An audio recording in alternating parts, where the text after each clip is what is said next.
Welcome to Breakthrough Success. I'm your host, Mark Gabberty, the content marketing expert, bringing you 5 new episodes every week where I and top-level guests teach you how to take your business to the next level and achieve your breakthrough. Hello, Breakthrough Success listeners. I just wanted you all to know before the episode actually starts, I've been working a little bit behind the scenes to give you something really special. So a while ago, I wrote my book, Content Marketing Secrets, which helps people create, promote, and optimize their content for growth and revenue. And I just put the finishing touches together to offer that for free to anyone who is interested. So if you want your free copy of Content Marketing Secrets, all you have to do is head over to markgabberty.com/book. Now, let's jump right into the episode. One of the biggest mistakes that people make in business is going after one new thing after the other, going after the next shiny object, putting their time across so many different things that they're never really mastering one thing, becoming getting distracted very frequently from the main goals that they should be pursuing. So we're going to talk about how we can master our ability to not get distracted by a bunch of different shiny objects that come up. So today's guest is the #1 Amazon best-selling author of the book Shiny Object Mastery. His mission is to help people transition from the information age into the age of purpose. He shows people the key to unlocking the door to high productivity excellence by aligning their purposes within life and business. Today's guest for episode 240 of the Breakthrough Success Podcast is none other than Michael Montague. Michael, it is such a pleasure to have you on the show. Mark, it's fantastic to be here. The honor is all mine. Michael, I'm really looking forward to this episode because there's so many different opportunities, so many different things that we could possibly be doing to grow, but we can't get distracted by shiny objects. So that's why I'm really happy to have you on. This is a really powerful topic. So before we get into that, though, I want to get some backstory on you. So you help people go from the information age to the age of purpose. Can you talk a little bit about why you got started with that mission and what exactly the transition is? Certainly. I spent many years in corporate life, like so many of us, both in quality control and in management. And although I found that I was able to contribute to companies in a substantial way, I always had this dream of starting my own business. And one of the problems I had was that I was more of a dreamer than a doer. So I was a big idea kind of guy. And like a lot of other people, as soon as I would begin to take action to make my dreams a reality, I would inevitably begin to lose motivation and focus, and I didn't really understand why. It was not until later in my life that I finally began to understand that I was afraid of success. Now, many people think that public speaking is our #1 fear, but research has shown that the fear of stepping into and embracing our own superpowers actually ranks even higher on the fear scale. So as time passed and our access to information grew exponentially with the growth of the internet, my fear of success became magnified as I kept reaching for more and more shiny objects, hoping that the next new system or tactic would give me the secret to success. And I just eventually reached a crisis point. I was overwhelmed by too much information and the fear of, on top of that. And it didn't really change until the day that I finally understood that my story was shared by many other people as well. Now, Mark, I didn't like my story. I had put up with the unproductive me for too many years, and I decided in one day that it was time to let him go. So I literally abandoned the old version of myself, stepped completely out of my comfort zone, and began a personal journey of self-improvement and transformation. All the shiny objects had been keeping me in an unproductive haze, and so I began to systematically change my habits. This allowed me to become laser-focused on my goals and my purpose without the distractions that I had been so used to succumbing to. Now, fortunately, I had documented this journey, And I realized there was a model I could share with other people to help them transition from the confusion of the information age into what I call the age of purpose. No one seeks out pain, but the truth is, pain can be the best teacher. And I began to overcome my fear of success with each step that I took forward. I received professional training to be a business coach, found the people that were my ideal clients, and then began to finally live the life of my dreams by helping others become the best versions of themselves.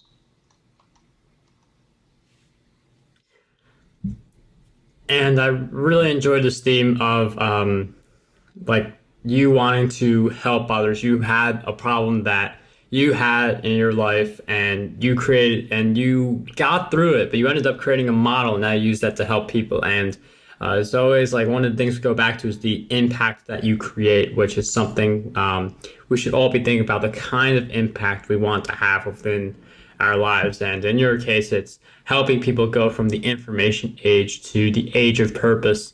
And one of the things that is another part of that transition is being able to stay on one course of action, because you mentioned how you were so overwhelmed with all the information that comes your way. You can read books, you can do all these different things, listen to Breakthrough Success, but there's got to be a point where you're taking action. So how can we stay on one course of action and continue on that path without getting distracted by some of the shiny objects around us?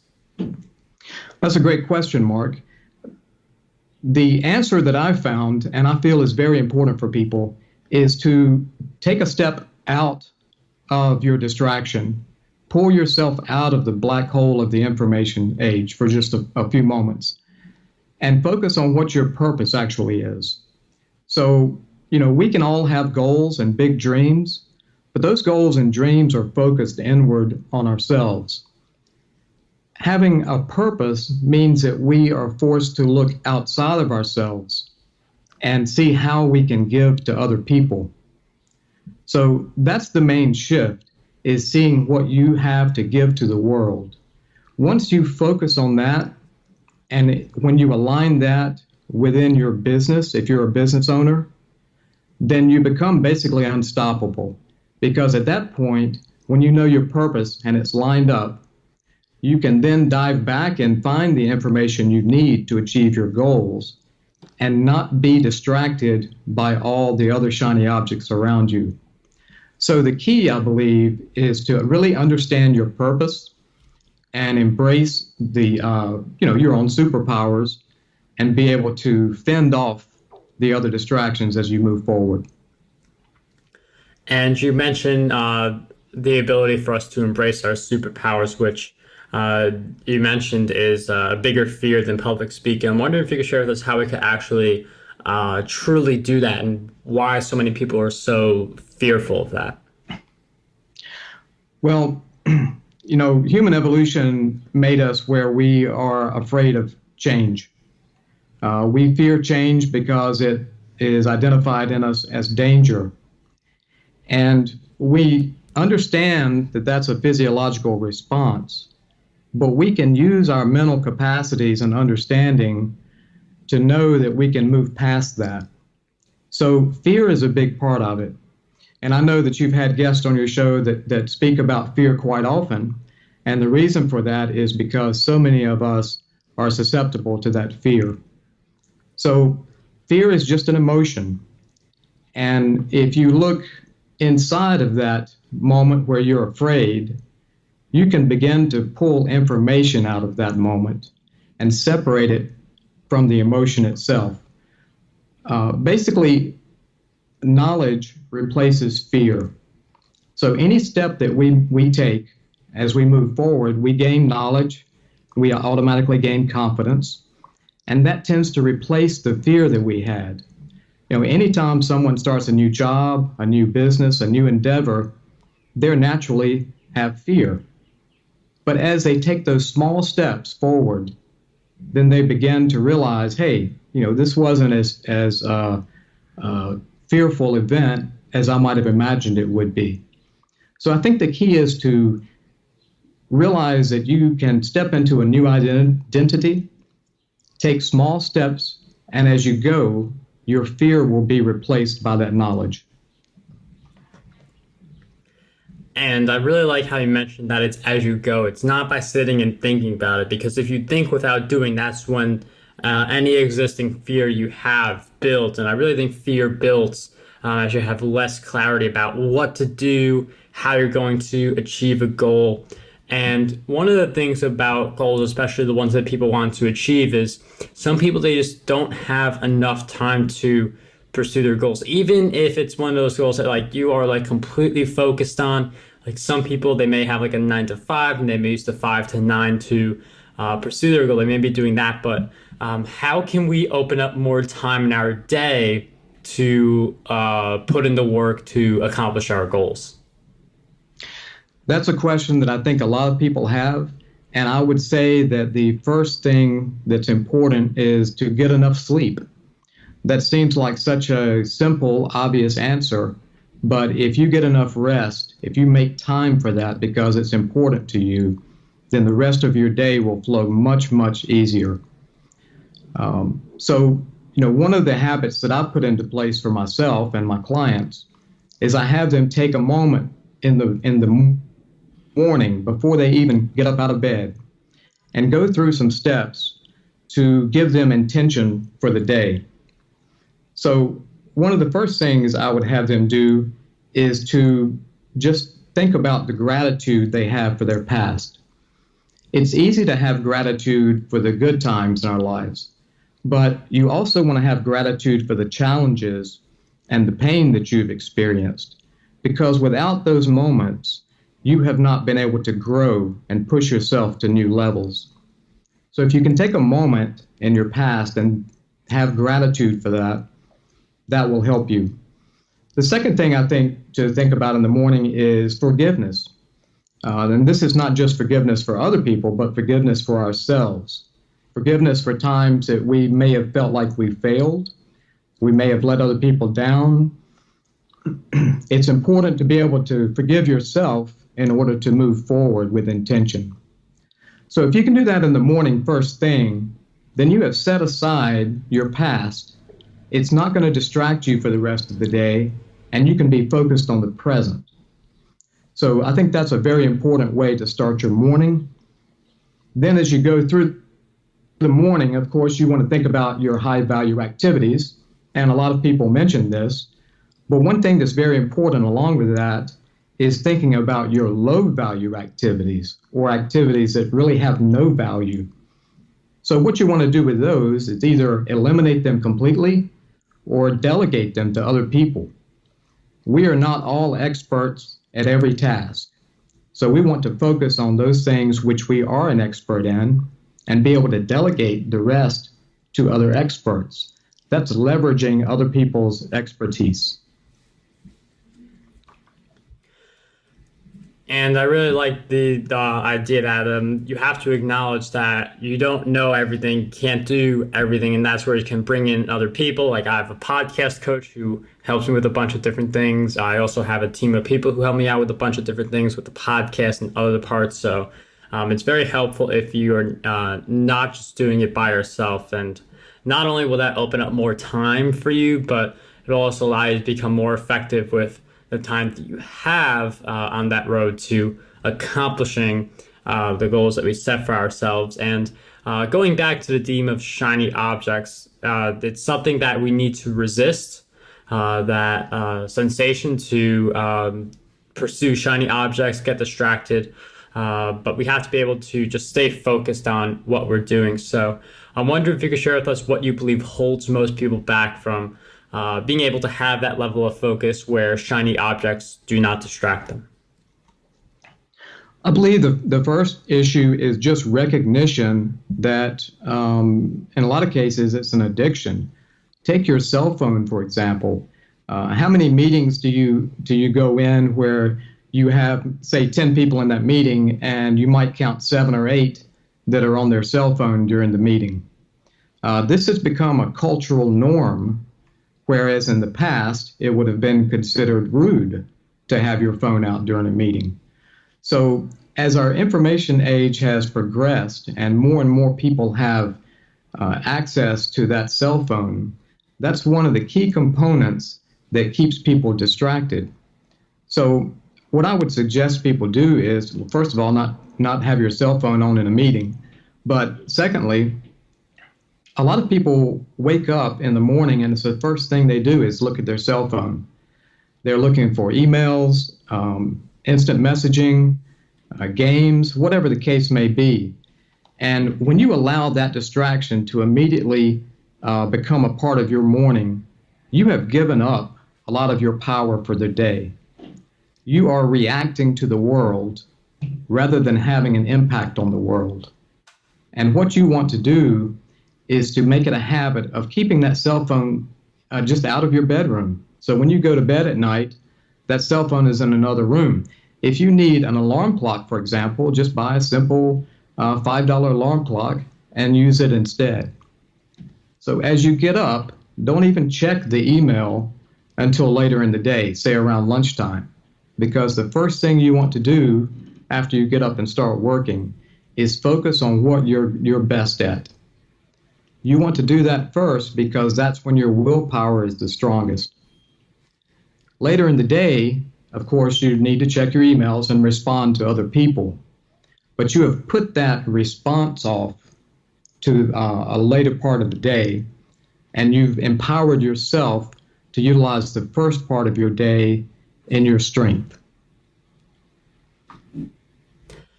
And I mean, it's a really great, like, that's something that so many people do. Like, they have their phones by their beds or in the same room, and they check their email first thing. And it's something that I do very frequently. It's something a lot of people do very frequently. But if you do check your email first thing, it's that sense of, it's first off, it's instant gratification where you hope you get an email from like a really big email or something like that, or an email that you know you have to reply to. So you're thinking of stuff you have to reply to that's going to take away from your work. Again, at the point where Michael said your willpower is at its highest. So it's just better, as Michael mentioned, to just get an alarm clock that's not your phone, even if it's like just a $5 traditional alarm clock can make all the difference instead of using your smartphone during that time. And like that first like hour that you are up really impacts the rest of your day.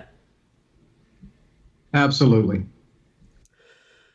And one of the things that I also want to ask you is like throughout our journeys, like everyone's going to face certain challenges along the way. And with that in mind, I'm wondering if you could share with us one big challenge you faced in your journey and a powerful lesson you learned during that challenge. Yes, thanks, Mark.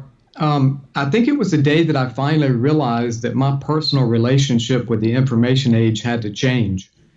I always thought that I was smart enough to figure out my problems on my own, but the more I sought answers from Mr. Google, the further into the black hole of despair I fell. I finally recognized that I needed help from experts, and so I reached out to mentors who were just a few steps ahead of me. And that single decision to begin investing in myself allowed me to understand the value of coaching firsthand. Now, most people don't think about needing a coach. They just know that they have a problem they need to solve. A coach is really an experienced guide, and I had to be committed to do the inner work, but without that expert guidance, I may have still been wandering in the woods to this day, still searching for a way out. So you must put on your oxygen mask first before you can help others or grow your business. So in this sense, you need to have the humility to allow yourself to seek for help if you need that.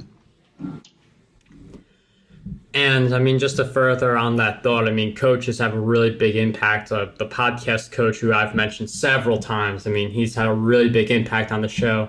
And I've actually recently started to do some coaching on my end. So anyone interested in the free 30-minute call can head over to markandbrady.com/strategy call if they're interested. So I just wanted to give a plug to that for anyone who is interested in having a coach. So another thing that can help you a lot, like coaching, like you get a lot of knowledge from a coach, a lot directed at you that is specific to you. Another great way to get a lot of knowledge is to read books, and I read as many as I can get my hands on. So with that in mind, Michael, I'm wondering if you could share with us 3 great books that you believe will have a positive impact on us. Certainly. One of the books that I've read most recently is entitled Opportunity by Eben Pagan.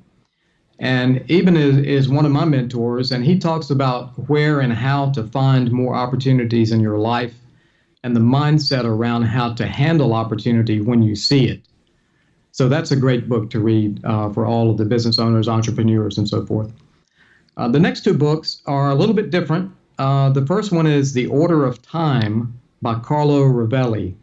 And Carlo talks about the nature of time from an astrophysics point of view. The third book is Reality is Not What It Seems by the same author. And this discusses quantum gravity and entanglement. Now, you might ask why I would recommend these physics books to your listeners. And it's because I believe that you have a deeper appreciation for your time here on this planet when you can appreciate the complexities of what time really is. So these books give you a sense of gratitude for your existence in time. And I have found that the more gratitude you have in your life, the less room you have for fear. Michael, thank you for sharing with us those great book recommendations. We will include all of those in the show notes, markgilberti.com/E240. We'll also throw in Content Marketing Secrets in the show notes. That's my book, and if you want a free copy, just pay for the shipping. That's over at markgilberti.com/book. And before we wrap up this episode, Michael, I've asked you several questions throughout our time together, but what do you believe is one question that we need to be asking ourselves more often? What am I willing to tolerate in my life? I find that most business owners tend to be able to easily identify any number of problems in their business. But 80% of the time, maybe sometimes 90%, the underlying root cause is usually found within themselves and their mindset. If the stories you tell yourself, your purpose, and your dream are not aligned, your business just magnifies that misalignment. When your inner game is aligned and your purpose is aligned in your business, like I said before, you become unstoppable.